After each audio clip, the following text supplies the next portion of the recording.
Look, Ma, no brakes. Easy. Easy. Yes. 2 out of 4 ain't bad. Nice. Fits on there pretty well, actually. Yeah. You have one? Those are so great. I agree. Anyway. Sketchy. Hi, I'm Jamie. This is Dead Dodge Garage, and this is a 1948 Studebaker Champion. Probably, we think. Now, this is not the first Studebaker I've had on the channel. That distinction belongs to Dave's 1961 Studebaker Hawk, which has a supercharged 289, a 5-speed, and some other cool components. I imagine most people born this century don't even know what a Studebaker is. That's because the last Studebaker was made in like 1966? 67? I don't remember. Even while they were still in production, Studebaker was kind of always an underdog. I like an underdog. That's probably obvious. I'm a Mopar guy. Ah, the truck's marking its territory. Don't worry though, it's just condensation from the amazing air conditioning system. You'll notice this Studebaker is currently parked backwards on my ramp truck, and, as you may have noticed in the intro, it's not very easy to move, so it's probably going to be there for a while. Well, now things are just getting weird. Another one bites the dust! Well, it's hours later, obviously. It's been a long day. All kinds of things have happened. But I wanted to look at this thing a bit more and talk about Studebakers. Studebaker were always broke. Always. And it's obvious in the way their cars were put together. It has a filler panel here between the door and the fender, which no one else had at this time, as far as I know. This car is a 47, 48, or 49. We're pretty sure it's a 48, but there's no paperwork in the glove box to verify that, and I don't know anything about Studebaker serial numbers, so let's just assume that's probably right. In 50, they redesigned the nose of this car. That was the bullet nose. It has this crazy rocket-looking thing. They're kind of neat. Interesting note, the 61 Hawk that I worked on had the same vent doors in the fenders. And the heater in the 61 Hawk is still located here in the floor, which is just like, why? Well, money, that's why. I do really like the dash in this thing. It's pretty cool. Don't worry about all the broken stuff. There's a cool Polaroid sitting on the seat. It looks so nice in that picture. I assume if you gave them extra money, you could have a clock here? Can't see a car like this needing a tachometer. Anyway, I really enjoy the middle gauge just being a Studebaker badge. Inside, this car is actually very nice.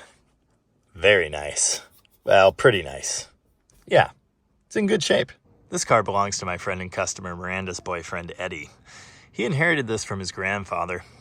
Apparently, it's been sitting for about 20 years. That would explain the complete lack of brakes, the drums that are rusted to the shoes, the tires that are disintegrating, and all the bird poop. So unfortunately, as is the case with many of the projects I end up working with around here, I don't have anyone to ask about this car. I kind of just have to figure out what the deal is myself. Did I mention the rear suicide doors? That is cool. Very cool. Ooh, tools. We've got a rusty screwdriver and a 1/2-inch wrench, so that's nice. We do not have keys. I removed the ignition cylinder and sent that with Miranda to get a new key made. We won't have that until next week, so today the ignition is going to look like just kind of shoving all these wires together, and that'll work fine. I guess for the next stage of this operation, we'll go under the hood. To do that, we do this. Very fancy. Oh, did I point this hood ornament out? That's cool. It's like the bullet nose, but tiny. Studebaker badge. Champion badge. Anyway, I'm sure we'll find something very exciting under here. No. This is a flathead 6-cylinder engine. It doesn't get much less exciting than a flathead 6, but it also doesn't get much more reliable. So there's that. The cobwebs are pretty impressive. You know, this car shares a lot of traits with the big 3s cars of this time. Of course, I've got some experience with like late 40s, early 50s Plymouths, and I'm seeing a lot of similarities. It's just interesting to me that Studebaker stuck with these antiquated design elements like till the 60s. Again, money. Right away, eagle-eyed viewers might notice that things are kind of weird under this hood. For one thing, we're looking at a 12-volt battery.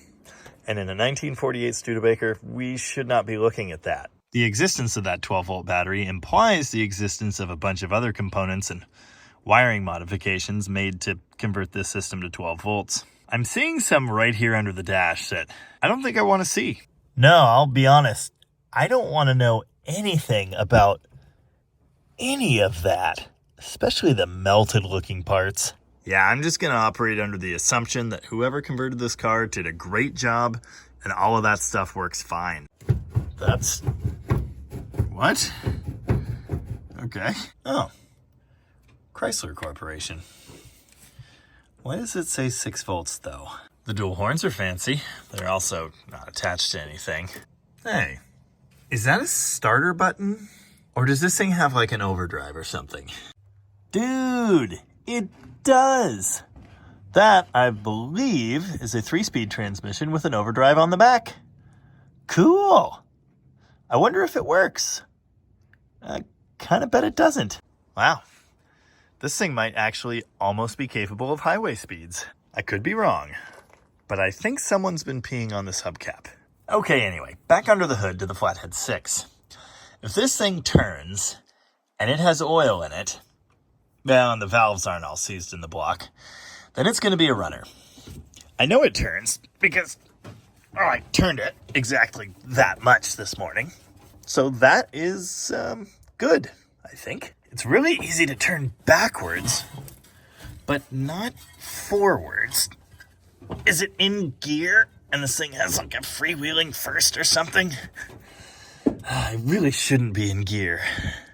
Oh, it sure doesn't look like it's out of gear. I don't know much about 40 Studebakers, if that wasn't immediately obvious. But I do kind of know something about column shift linkages and shift linkages in general. It sure looks like those two shift arms should be like aligned in neutral, and they aren't, so I think this is in some kind of gear. I have got to put steps on this ramp truck. This is ridiculous. Dude, I'm in here messing with the shifter, and I think I just accidentally discovered a super cool feature.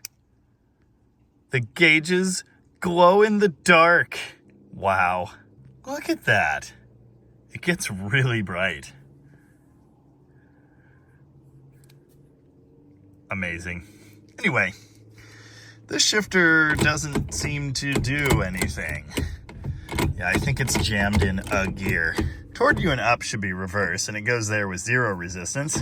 Toward you and down should be first, and it does not go there, although I swear it did earlier. Back and up should be second, and this should be third, and it just doesn't go in those gears at all. So yeah, maybe it's jammed in reverse, I don't know. Okay, I actually don't know how I did it at all, but now it's in neutral, and it turns, so that's cool. So what was the other thing I was going to check? The oil or something? All I need is a dipstick. Don't see one.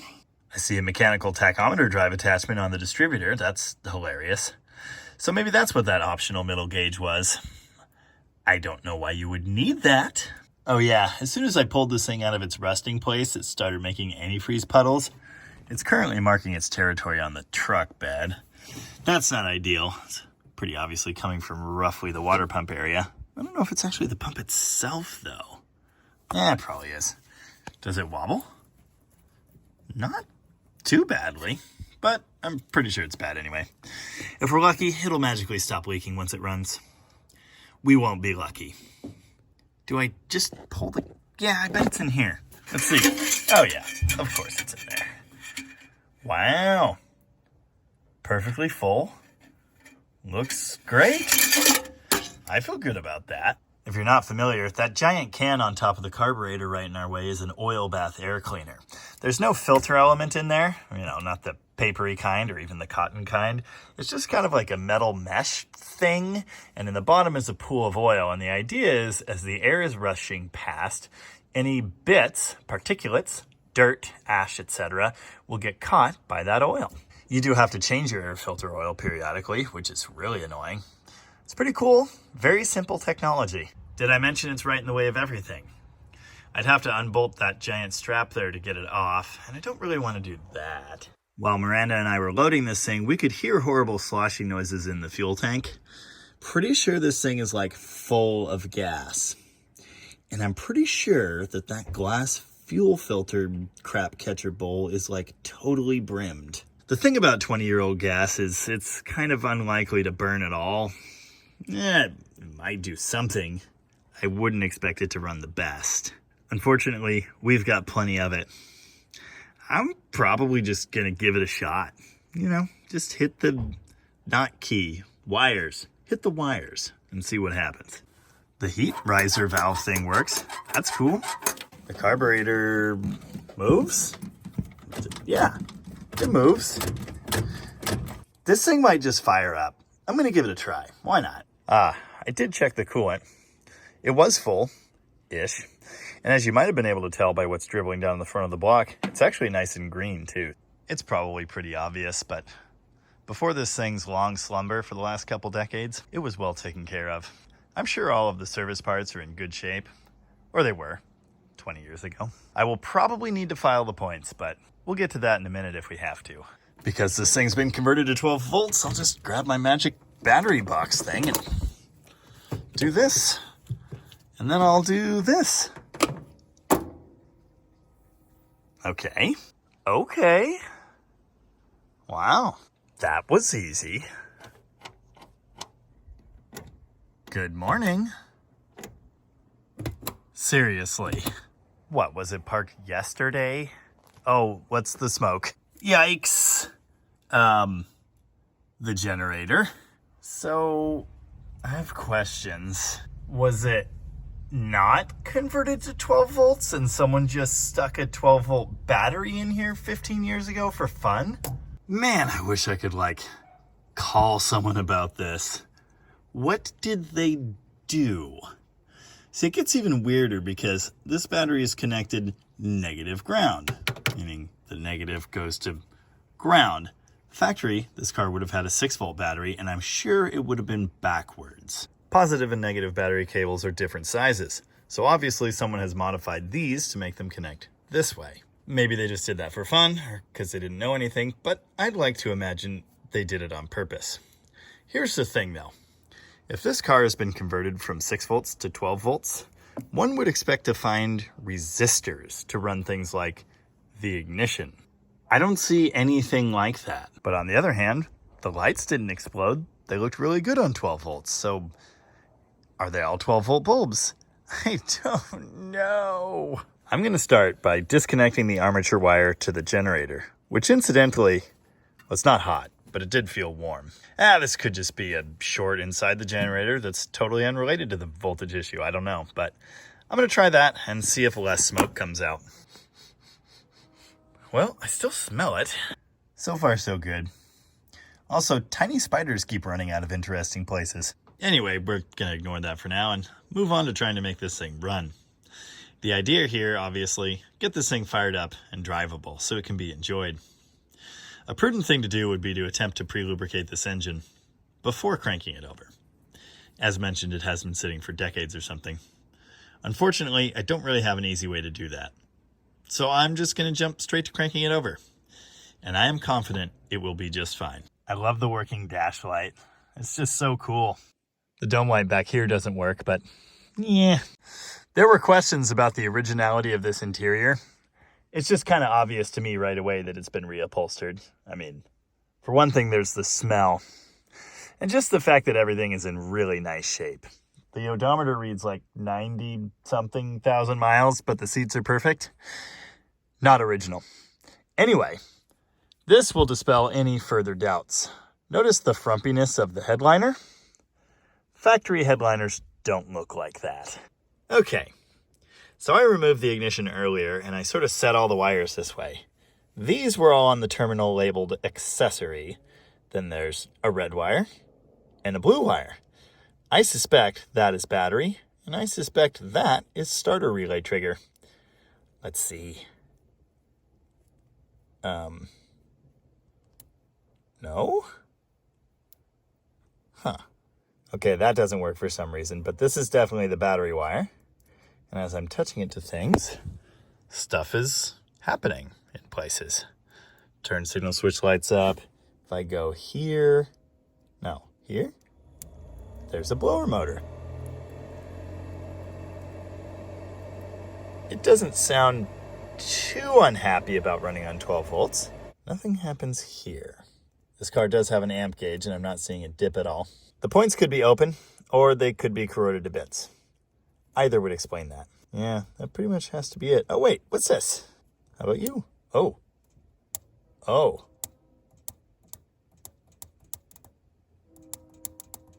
I don't know what that is, but it's not happy about that. And when I touch it, the amp gauge goes all the way to nothing. Oh, well, it did. Now it's dead. I'm so confused. Aha! Wipers! That sure appears to be a 6-volt motor. The wire that was doing weird stuff might have been for the radio, which was on. It's certainly not doing anything. And then, of course, there's the ignition. One is one and one is the other, but I don't know which is which. The fact that all the wires are red, not super helpful. I think the blue wire is the ignition. The trigger wire on the starter solenoid is green, and there are no green wires here. I was considering the existence of some kind of starter button. That was a thing back in the bad old days, but I don't see one. Aha! I didn't look hard enough. It's under the clutch pedal. I'm completely sure I mentioned I don't know much about Studebakers. Anyway.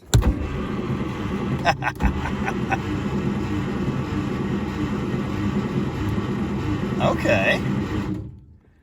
It sounds like, 5.5 cylinders? Okay, we have an engine that turns. However, I have tried it in a few different places.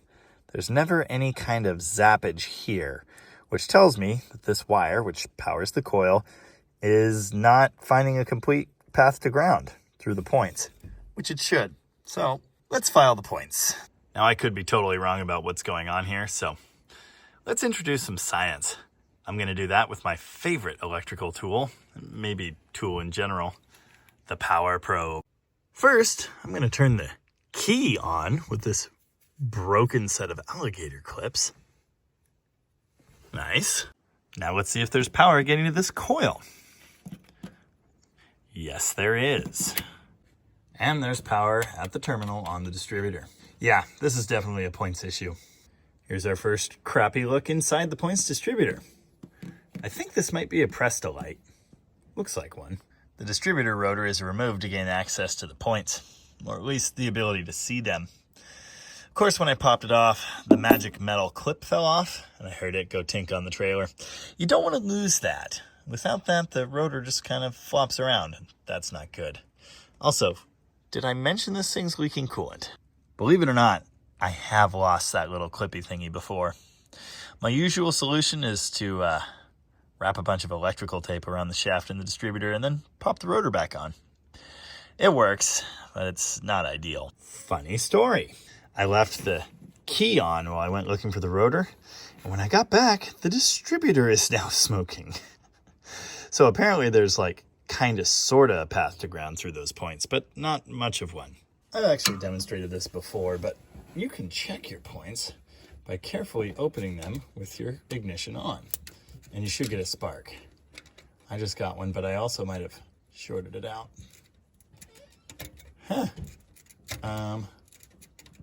I think we have spark. Let's test that theory. Look in that gap. Yeah, there's tons of spark actually. And this thing cranks over great. I don't actually know if there's fuel in that carburetor or if it's worth trying to burn, but I don't know. It seems like a good idea. Let's just go for it. Oh, stop. Don't make the horrible noises.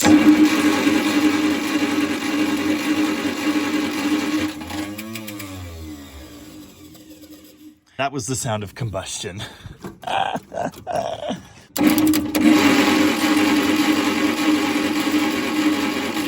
might need more hands. Hopefully the choke is doing choking. I don't actually know. Oh, God. Oh, that's not good. Don't do that. It's super bad. Anyway.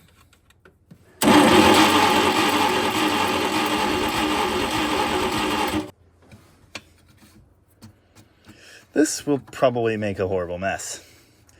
This inner upper top section kind of sort of sits in that oil. So yeah, oil goes everywhere. It's not ideal. Okay, sometime today. It looks like gear oil. Ugh, it smells like death. All right, good enough. I'm bored. This is mix gas. Note, it says mix. That means it has some oil in it. Yeah, let's just pour it all in there. Why not? Key. And, fire. I love flatheads.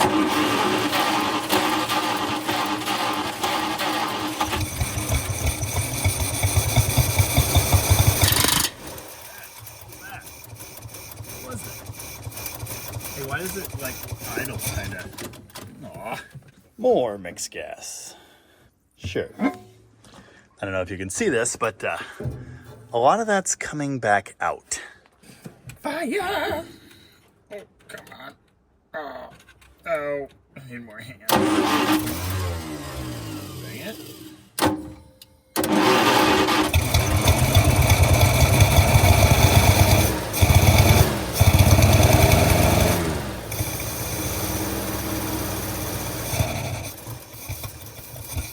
Okay, well, it's definitely not running on whatever fuel is in it, if it's reaching the carburetor at all, which I do kind of doubt.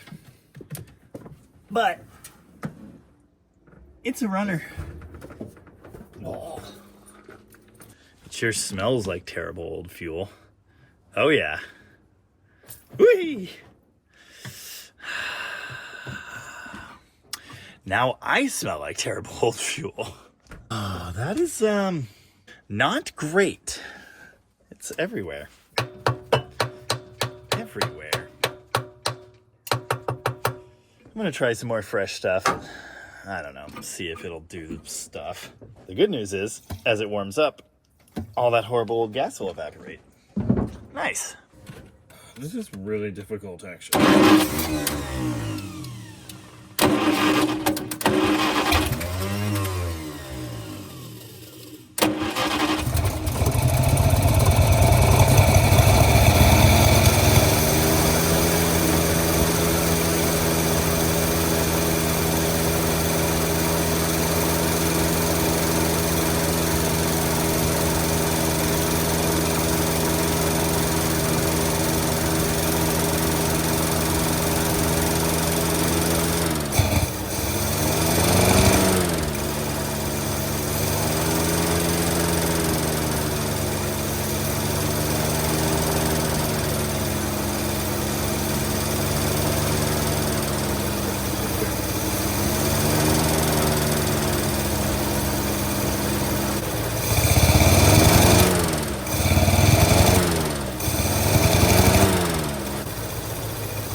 I got zapped really good. Did you know these spark plugs don't have boots? Ouch. And did I say ouch?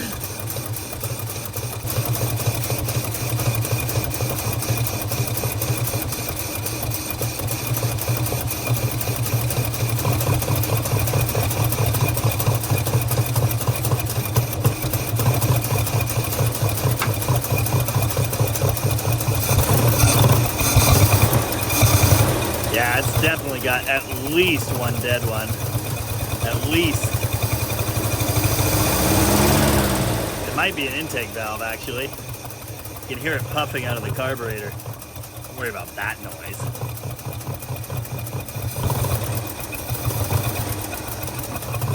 I'd love to grab that wing nut, but I'd probably get zapped again. It's crazy. It's just crazy. Anyway, it's back. Let's see your 2024 Kia do that in 76 years.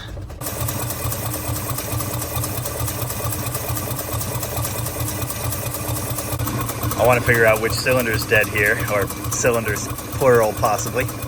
If I was a real old schooler, I'd lick my finger and stick it on those exhaust pipes, but I'm not. I have this. Heat. Oh. No heat. So number 6 is dead, for sure. The radiator's warm, so the thermostat opened.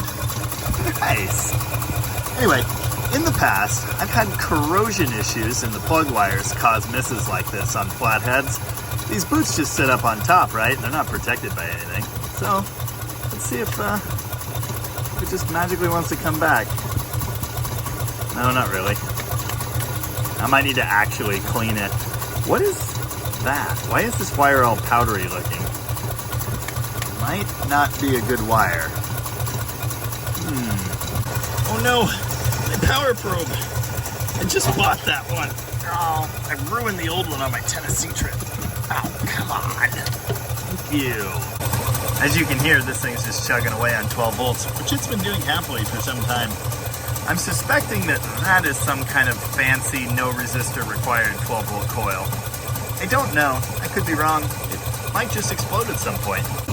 Admire this ancient technology. It's hard to tell because the whole engine and the whole car are dancing, but the distributor actually physically twists as the vacuum pod advances it. Watch this.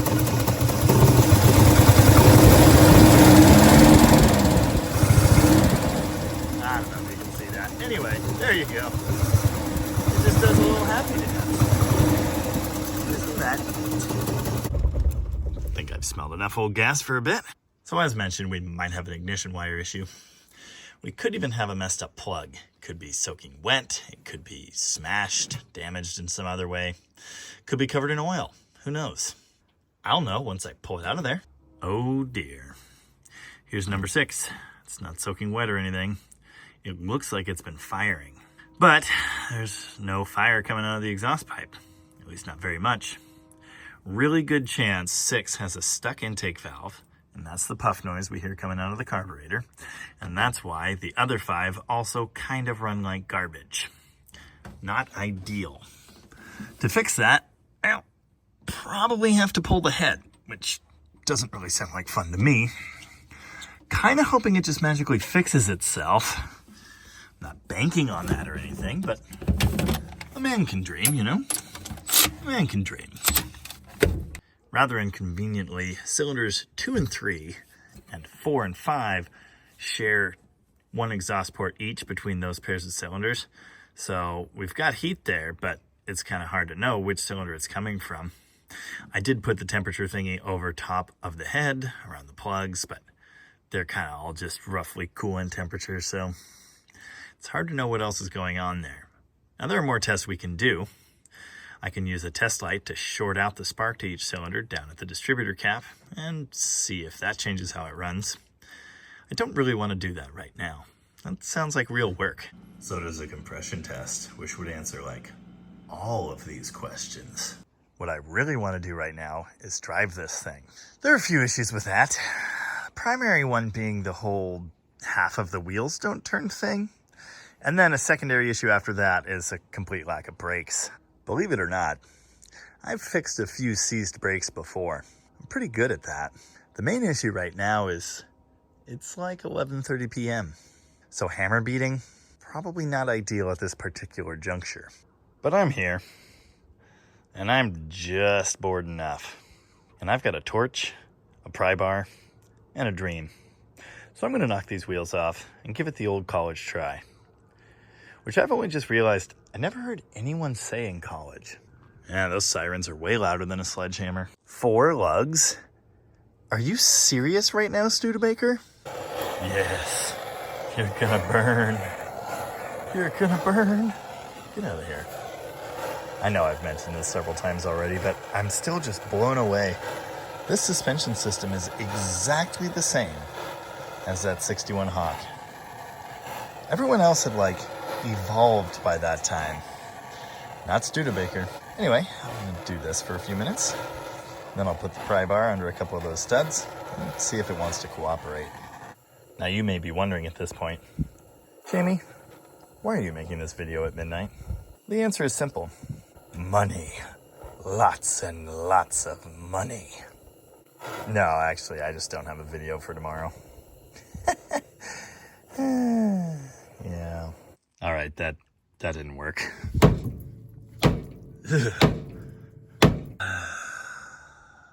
Okay. 1948-ish. Studebaker Champion. The official car of...